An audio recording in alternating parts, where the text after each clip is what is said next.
So whenever you go into a particular cell and type in data, let's say for example, you want to type in an entire sentence, like this is a sentence just like this. This is another sentence just like this. And then what happens is that once you press enter, this actually is overlapping at the cells right here. But if I were to add in another data right here, then this information just hides, and this may not be what you want. You may want the sentence to be there. So let me just increase the size of this column right here. It actually pulls out this information right here. It does not actually overlap everything out. That is, it does not wrap around the text. If you want to wrap around the text, then you want to work around with the format.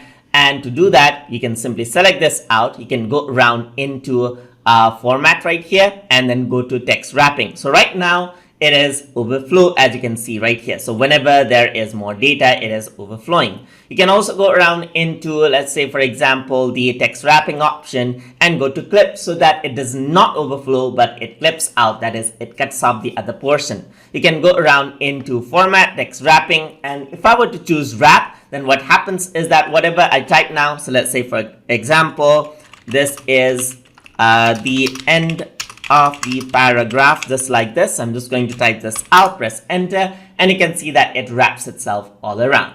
And that is how you can work around with the text wrapping inside of Google Sheets. So hope you guys learned something as always. And as always, please like, comment, share, and subscribe.